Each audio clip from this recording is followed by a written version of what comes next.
Nana Jantuah of NDC FM abe clashing with His Excellency the President John Mahama on his fight against Galamsey. Just say Mahama afeli Nana Jantuah ebuofu in fact ne buofu pa abeke kanadwen na NDC for na omo defend no say oh Mahama ba ye nche na ade no. Nana Jantuah has a message for all of them. Aha Penyah block media message say any demo obe like if you do not have my subscribe button so back click notification and the latest updates na be the word join the amame e will comment section. Message also about so no share for so enya bi ahwe. It's back when it comes to the issue of Galamsey. Mahama any from here tia say eye ekufuado ene etu Galamsey into one person or best stop no. It Galamsey in fact omo ye hu de pa demonstrations akese. President Akufuado, stop Galamsey now. We will continue this fight and we will continue this struggle until our water bodies are protected. Ye hu enema bibirbe. Am I in opposition? Omeka say Akufuado and declare state of emergency. They should declare a state of emergency. All mining should just stop now. Yes, we have to declare a state of emergency. Just as we declared lockdown during COVID, let there be a certain declaration of it. It shows seriousness. Yes, I think that national emergency be declared now and today, not tomorrow. President Akufuado, stop Galamsey now. We will continue this fight and we will continue this struggle until our water bodies are protected. It is his responsibility. The people of Ghana elected him. He is currently the president of Ghana. And it is his responsibility to deal with Galamsey now. Emwana Mahama kaze ono oba na mamuomu or the AI and never fight Galamsey and I no cre if it's oba ye no na or the AI fight it. Dr. Hanabisi just an NDC for not turning AI because you hear more on by the Galamsey task force no na ye Dr. Hanabisi and na chairperson I say all na senior now so one in charge of the task force. It's not only the ones that call Galamsey side I call fight now was like it's only AI na no more can na day it was okay near only AI now I say oh no any AI no fight Galamsey na AI no am fight it if he say AI ekwachi excavators 40 ewo bush no ade eche ye less than 12 hours na excavators no out of 40 emu 33 ayla ho na ho say David AI na de no hamo AI na disappointing the vector wo de numa gu ase wa ma de numa gu ase AI ya no fimfuna Galamsey fight wa no fimfuna entina Mahama eni bibia ye biem say obesaranda ada say obesaranda enti enro achi no Ana Mahama a press conference or meet the media for the first time. And how got to say when it comes to the issue of Galamsey, any state of emergency declaration number for air candidate.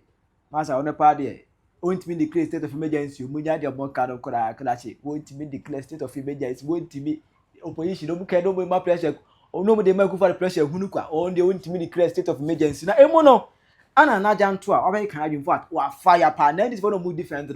Nana Jantuah Abu Bonard your part the room. Number one, the issue of Galamsey no.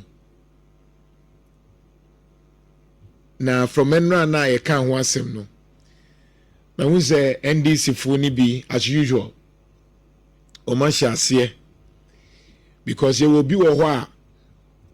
de onnom ne party. Nti ade bi ye national issue no onfa ho. Ye wo de nti anyankopon hyira nkrofo bi. Etore bia won hyeda ntia se de ntia nyankopon enhyira nkrofo bi onse obetimi aye bibia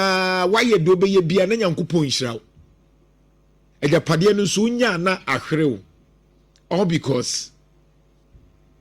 unni akomapa o adwembone de bia mekase na no asem ni bae no wo ka den ne fa ho Uye NDC ni ena na ye MPP breso eba Galamsey ade na okafa ho mibusa wo NDC for na maye ma adwen se mu be defende yewra John Mahama mibusa mo say ye MPP time eye Nana Dudankwa Akufo-Addo time ena ne ye ka Galamsey ho asema nka be ka den na afa ho Mudi eche bibia ye politics. Sa anyo matantan na MPP for ye no. Mo kra de masha ase worse. na ya na ya misre eya me hu de enti amanyofo ne nkanchiro mu se Ghana for na eya na mo patre se Ghana ni no nkase o Ghana ni na ono odwene yie na ondwene just political party no onkase o onkasa Ghana ni no enti tore bia ho na esre hwe ma menka history bi nkyerɛw eya na mo amaban mo nhyɛ da nim history bebree Omampanyin Kufuor bayen na jeje otwa baby cross Nyame jeje no si Nyame because na jeje nim say anya de obefri abaso da jeje no nim so obewu ato akonya no so jeje enso yetu jeje papa je ane enkana asem 19 years no nim so mfri so da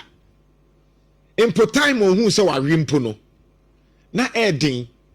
no ompesa atamel so kra beji atum. We need to tell you the history. No ompesa no nim say won free so da into 19 years jeje free so ye papa ye nana Kwame Nkrumah mpo obetna so no nim say on free so because na dwempo no na ompese amanyoni bia kra ebe twintwa na namu nti na oya ye one party state which is CPP na CPP ye strong go krom ha that time ye bo CPP a enye UP Ghana for na no mo pen Nkrumah asem no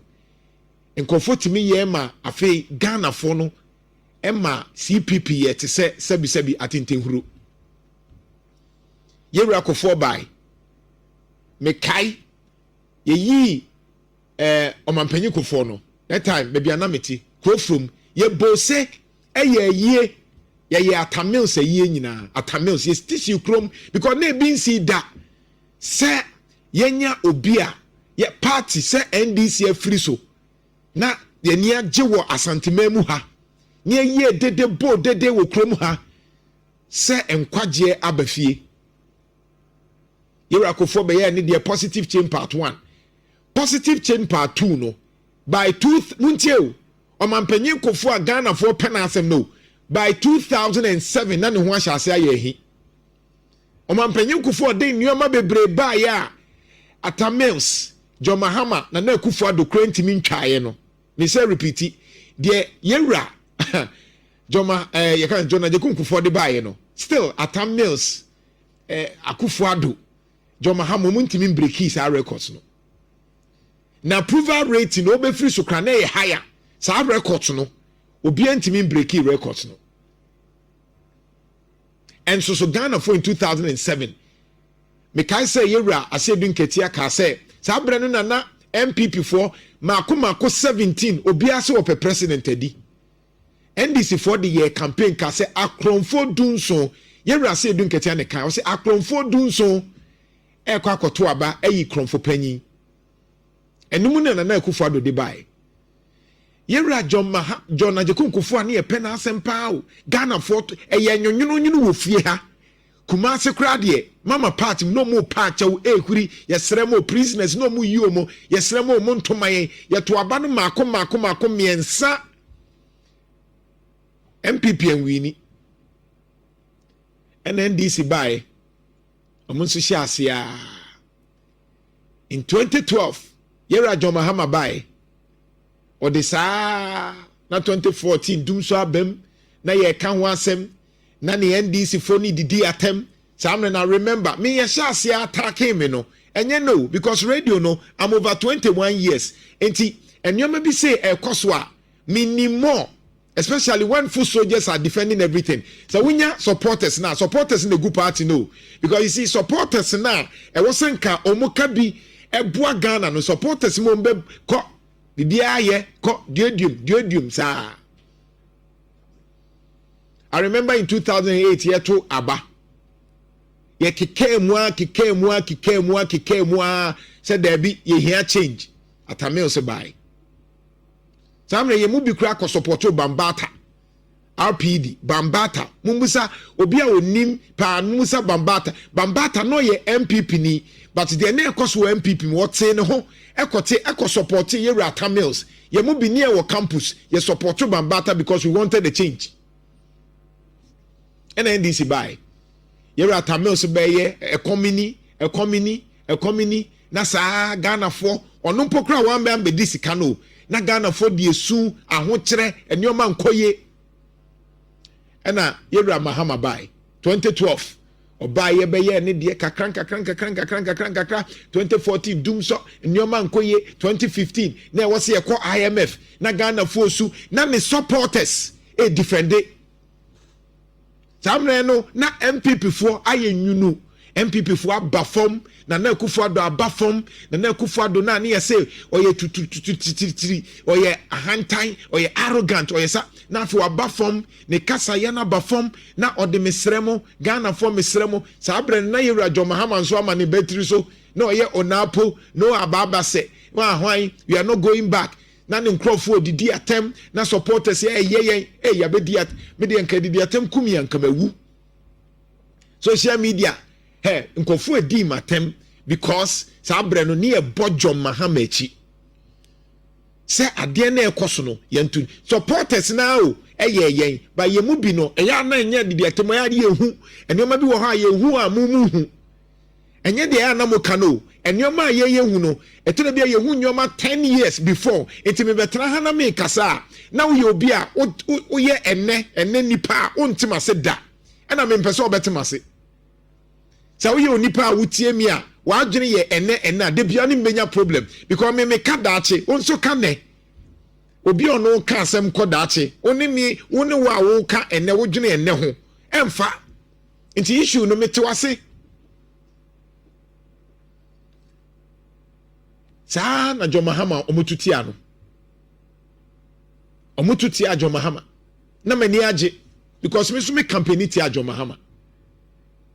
aye because it is about Ghana. It is about Ghana. A time ye mama Charlotte say ebobo abanu wie no a o ka che say Nana Akufo-Addo ewini I say ye hwe nsuo nyuna gume so menije that was the feelings menije pa say nyame ya dum afi de MPP aban asaba NDC for de akwa ho kire ne ho kire enyoma nkoye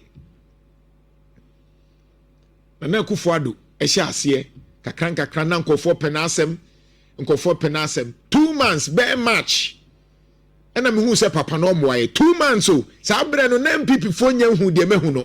muntie enti mo ni Nana Jantuah mo ya na muti social media na mo peke me nyoma na mo de kono se mo wo ye obi a wodwene enna wontimi ni me wontima se da ena me mpese obetima se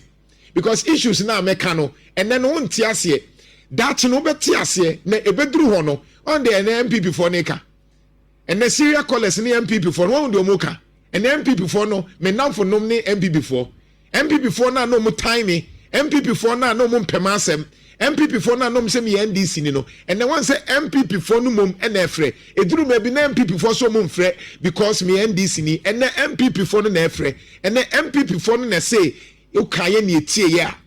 entu ye NDC ni e ka asɛm na wa adwene ye wo sɛ anka ye mesori anopa na anka ye nkamfo because we na wuti ade bia ye bo MPP achi no wa adwene ye wo sɛ ye adwuma ma NDC enti enne sɛ NDC aba ye mia ya no because in Shire FM ye wo NDC ni dia because in Shire FM no wona be station ni ma ye because in Shire FM no bosome so a ye NDC for ne tua ye ka enye multimedia enti ye meye de wo pe because what to Obama John Mahama enti John Mahama no oye nyame ma wo na no bi me ka kire wo sɛ Nana Akufo-Addo onye nyame mo na ya no ma ye ni nyame mo na moto Obama mpanyufo na wo so mu somu a na ma ye mu enyame eno nti na mo ye bibia mo ntimi nka no me hu sɛ John Mahama nyame me hu sɛ John Mahama ye me ma koa ye nyina ya koa ono anim so oye ya koa te sɛ de Nana Akufo-Addo ya koa in contest no oye servant Nana Akufo-Addo no ye president no na esom ye nya ne esom no John Mahama president oye ye servant ye ne etua ne ka ye ne eto bibia ma no ne bedsheet ye ne eto busa so to bedsheet a ye ne eto ne bedsheet on to hwe oda atade no okasa enye fa ye beto foforo ama no onto hwe yewra John Mahama onto hwe ye ne to me se de obeda brush paste to cry ye ne toma no onto hwe o ne je ne se dwene oman ne ho na adwuma no eno ntina mimi ntimi nye obi antimi nye obi any time eno so obesom ye ne se yate ene ekọ ne kosom ye ye say mimi ti ye me som because e wose me be ye adwuma na me mpanyifo na faso agina so ayede atuameka. And into one of the things that they be a wo kan wasema gene ne say na no na asem ne ba wo kan ne say me ne Nana Akufo-Addo menya wo Galamsey ho na ade echi na wo aban ba o se Galamsey no mimia ma no because oba ye nchei sabi na wa adwene mu oha sa wo ka chem se Galamsey ye ntwen kopem se nipa nwu ansa na wo ye baifo you don't reason sabi wa adwene mu oha so be ka chem se mentwen 2 years ansa na yewra John Mahama settle a wa solve Galamsey. You don't understand it into utimi cancel hunu bi amope just because mo support you NDC. Because of party na ban intino yenya o ma cancel hunu because John Mahama because uhu John Mahama so ye Nyame ye hu president bia so ye Nyame o. They said ye ka che Nana Akufo-Addo sa ne be ka che. Sa de ne mo Ghana we don't care about who you are. Nipa ewu enkode ewu empanyifo ewu yenya kidney problems yenya yentwen 2 years ana yentwen kakra nsa na Galamsey no na Nana Akufo-Addo ba ye 2017 and some trofo ye hyase e de pressure to ne so check the date a timer in some trofo hyase de pressure to Nana Akufo-Addo way back 2017 na wonya di 6 months impo and some trofo nyina kabo mu say ye person of fixing and o ka say or ye prepared to put a job ye this pressure ne to ho ema no busasa no this 6 months I am winning history. So when you are speaking, you speak anyhow because you think that it is your party. Me catch us, I don't care about your NDC. Ghana is bigger than NDC. I don't care about who NDC no. So oba many NDC, I don't care because in NDC ni tuameka. Nti wa adwenya on say me betra hana na anu ye boy MPP achinti ye betra ne aba be ye odiodium ne ye John Mahama there be ye nyesa. Ye nyesa. Ni pewu eno ma menchro insuo bi river yensu Jeff pe video no na ne twa picture ne hwe the river yensu aye te say ya shutting it down bri mu nyina ya shut it be mansuo ni nyina ya shut it samre na ne ani abra ye ka ho asem no na wo ye NDC ni no na wo bo nsem aye samre no na wo ye NDC ni no Erastus ka na wo bo nsem ema Erastus na multimedia ka na wo de agiramu gina ho ye dede ai Nana Akufo-Addo nwene ye ho Galamsey ni de eye existential stress ene nsem hunu sa na wo de ye campaign at that time na wo ye NDC ni no no ani abre because so sorry anopa ne ye kekam ne de tia Nana Akufo-Addo ni MPP ne de ye campaign tia na wo NDC ni wani age so what change? Then you come and tell me as if say na sabi wo kra wo ka asem no do you even understand sustainability? Bra Facebook na be hwe obi a wo kosa sa nsuo no bra Facebook be hwe ojiri nipa ho ade na moma ye bresa because you NDC ni enti Galamsey abaye nka because you expect say ye nkobo Nana Akufo-Addo achi na samre na wo ka tro obi so on resign no na wo ka ne say hwe wo ye nipa be hwe Facebook na be hwe de obi kosa nsuo kwahwe thanks to Channel 1 TV hwe nsuo a nipa kosa anom now what you cut is a young chain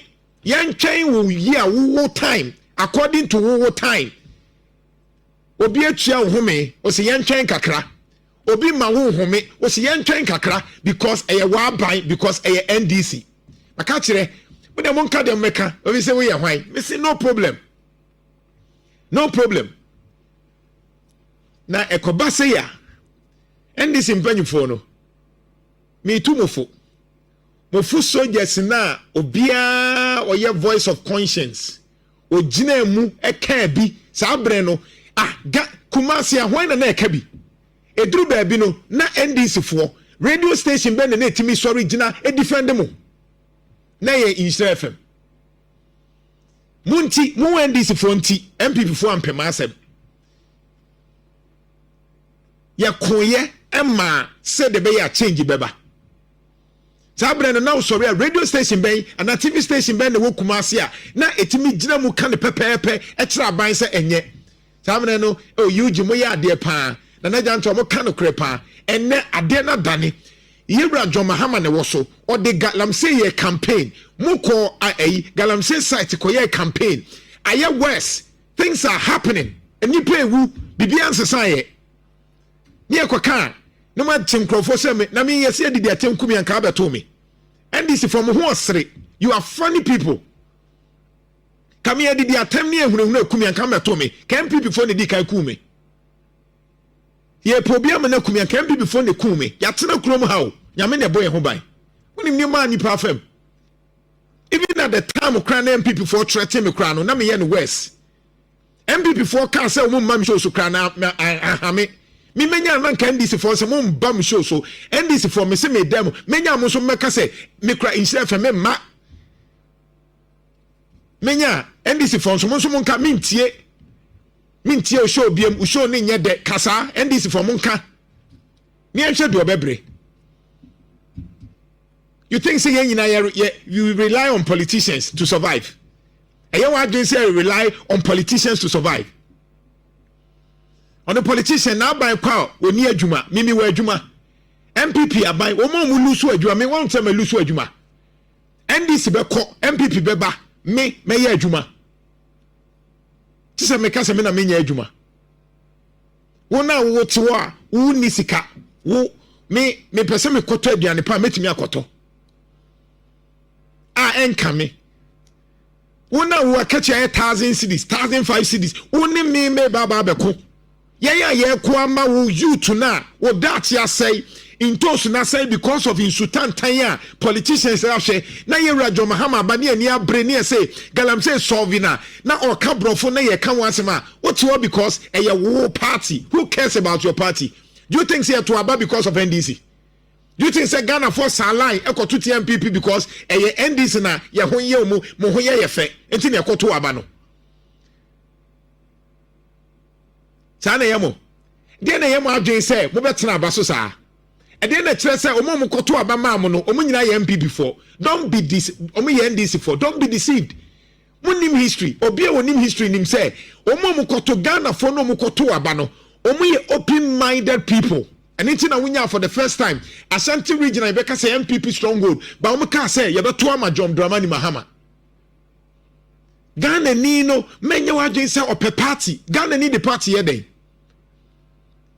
May I teach students over 3,000, 5,000 a week, and I know how they think. The current youth he does not think about who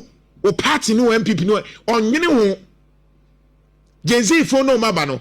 Sa wanye ni ya on fa ho sa ne papa ya NDC ni o sa ne papa ya MPP on fa ho.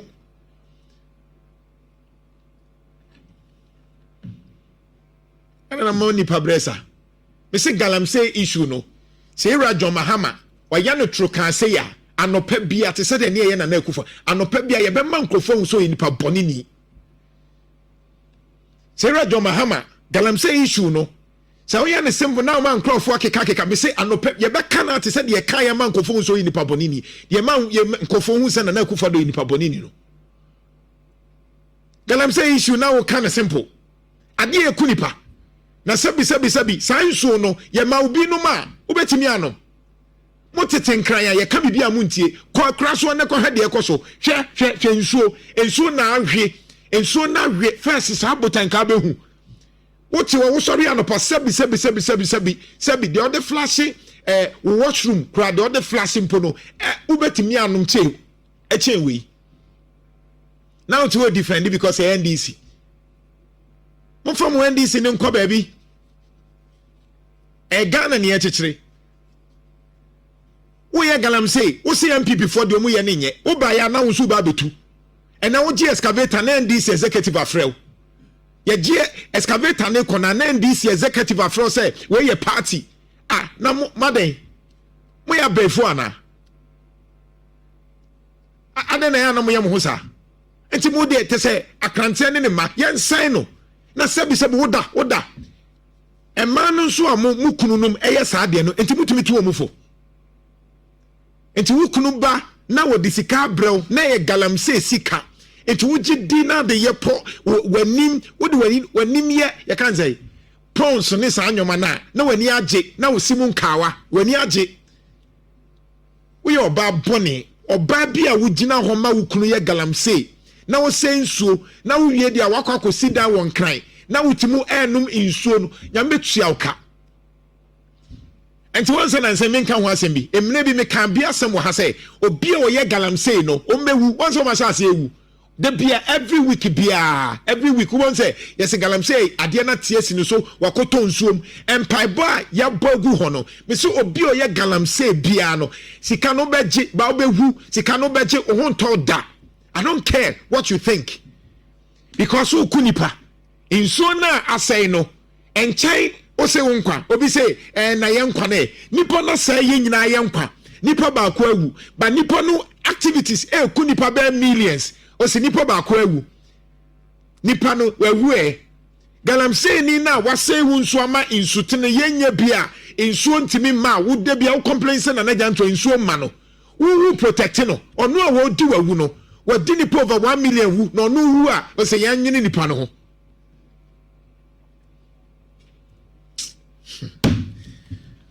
Jesus Christ you're John Mahama mabo abaso bebiri ba me se galamsey issue no aban bi obeba obeye galamsey no basa no mempe wa asem da obisi metana na akufo ade da bi me papa no me nana no me ntimi nta no ba me tan ne ye na akufo ne ye na tan no eno na me tan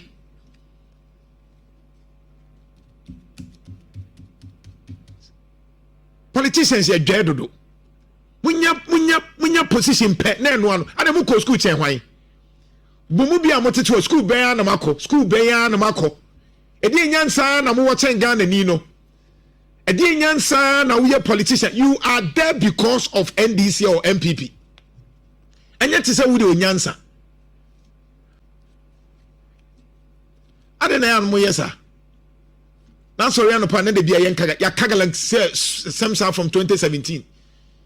aban wa ba solve issues in my ya ade ye state of emergency o say there be ade ni pa ewu obi nyanso o say any state of emergency no man crofo defend it yayati yawo emre bi me ka kire MPP for de mu ye mu be free aban mu ba mu wi am be kan na Jantuah into ye NDC ni a why opa di matem I don't care opa atwe de meka ye me edide onse de mu ye nyina de bia me sori anopa I am okay e bia mu ni me we NDC ni amitio say atem de ekumi ankame me wu ye MPP time ena nya wu ntina me gya no kre ne ka me ntwe ma wo mese ye nso because your party if it was wrong yesterday it will not be right today say no na nya men kan chem say na ye because your party Kofi kakra so na afi men ko prempe college Insure 104.5 disappointment eba in Galamsey fight no in fact nana had dream bebre na me share His Excellency John Mahama October 2024 said ye ne bo she call ye senka obebuama illegal mining no said ye omo ye no ye betu ase no na say ye ya disappointed because March bosumi mu afi wi na wo ba be kan say wanka say ebia within just some 3-4 months no betu ase no na ebomi pusa kakra nti ho na mbisa me ho say nti His Excellency ade obetumi de ba na me feel say ye too premature so ba ye nche bia say me ka ho asem bebrebe eti no na ye twe konkon ho kakra na ye de hwade ya but meet the press ya wo ye ma ase sebio enya de na ye susuo no ye agi atum say ase saa na ekoyo so Galamsey ni nya de ase betumi akon ayi afiri ho and Mr. President John Mahama You are doing so many wonderful things, sir. Amanfo ani agye, and they have attached goodwill to your government. Amanfo ebodin ekase wa ya ade. So mo hwe no ma oba yi no ma boa na ba bia na inflation nam a. Watete so kakra. Wo hwe no free stress ya. Nkwada no mo hwe ni mu first year foi. Omo nsa kan o mani agye. Allowances bi wo ho no mo hwehwe ebo mo abetuatua. Ebi nso okura wa appointees wo hwe boss of the lean government. Ni nyina no watete so ama appointees no ministers alfa kakra bi. Ministries ni bi okura ha ka say new science ministries. Ampa watwetwa bi mu ayi afiri ama. Ye feel say cost management ni ade no oman no wakate so kakra. Yenim say ebia norma betumi akoyi ye we need aso wo waban mu. But say ye be ye we nyina wie ne so oman no ye pesika de aboye ho bra nti waye saa nhihye nyina wie na wo mu a wo be hwe wo mu asomanfo no awuwu a emfaso be na wo saa nhihye ye a wo de abaye nyina so. First year students wo mu university na watua wo mu school fees na so no free stress no. Galamsey nsuo ya poison no ne ade nyina mo munya kidney problems. Na wo mbe wie school wa hwe wo mu ama mo wie school atua wo mu fees ya mo mu nyina no na kidney problems ne ade beku wo mu a. His Excellency emfaso ben na abaka na wabɔ no so. Se wotete no ma bo so na ase inflation aba fam ayese ne nipa wo mu be experience that benefit no ma wa ye adwuma pa wo so wa ye no o mu nyina awu a emfaso ben na se adwuma pa na wa ye no ubenya de afiri mu. And you know the number of people who are dying from this Galamsey menace no a harmful effect a day eba no nipa ewu ho nyasem ketwa. Why do we go through this tangent? I believe it's time. Say John Mahama, His Excellency, Odo Naisi Fem. Because Galamsey no de ye ni ojidi o mu ntina ye jeje oyoyo ni ababa si ye wani da so bi because ye feel say na nado dan kwa kufu ado ne na ban. Wo mu antie se de ne ye ka no so wo beko Galamsey nti. Wo ba no bo sha wo share na me ye jitu mu so wo beko Galamsey. Ba se de wo ye no. Asa wo the kids gloves and na person wo de kon sa ntokwa we. Yem nya ne saa o. Enya saa emfa. Because ni pewu we ye nipa nkwan. And a state of emergency ya ye ka ho asemi. Every ben ye declare. When people's life are threatened. E de na ekoso. Eba protection security water bodies ni ni ade na te saying. Still if we enkrofo ya blue gas you say water blue gas ya ye nanu ye power mo huntuma so mo nkobo yensuo ho bai. His Excellency wo mo we. Yensuo still asay. Yes wo mo kogina wa ko blow whistle and wo mo mre ababafo momra na chese sojafo aba asrafo aba eti wo mo gina nsuo ni ho anase wo makoda. Blue gas you say water gas you say wo mo we me bi say wo mo we. Yensuo ne still say ya na say. Enti fa so ben na wo sa water gas na ye de wo maba no so. Wo mo be ye den pa ye bisa sa question ye say wo mbebo hwerema na mpanimfo aba be stop. And so since time I ye de wo mo ba yi akosi say ensuo ne still yes say issue. Declaring state of emergency ewo areas ye ya calling on say areas ya Galamsey ekoso kese a ese yensuo ni ade no. Declare ubetimi kra pilot ubetimi start na nkakra. Regions a unse Galamsey no ekoso kese no. Shase free honum na declare masrafo nko bubo nsuo no ho ban ye nyina obi ntimi nko entumi mma wa bra Galamsey nsusu ye no de ko wura kuro ni mu na de ko aba. Enu ne ehia wo. Na nya se yegina wo na excavator twem barrier ni ye ko police phone check wo bia nya he ni o mo ko no mu kutu wo kan wo ba ban mu a wo kan wo se appointee bia wa fa no wa ye na adwen se obeye mining se ye legal o se ye illegal o se nipa no onyi ni ho adi kura ansa no wa be kye na yi nedi wa words ekosi sei ene ya tete se NDC furo bi no mo hyehyase e bi no mo ye Galamsey no ye be sere for now no credit ye be ka kire pani say you do say you do ye be ka kire wo.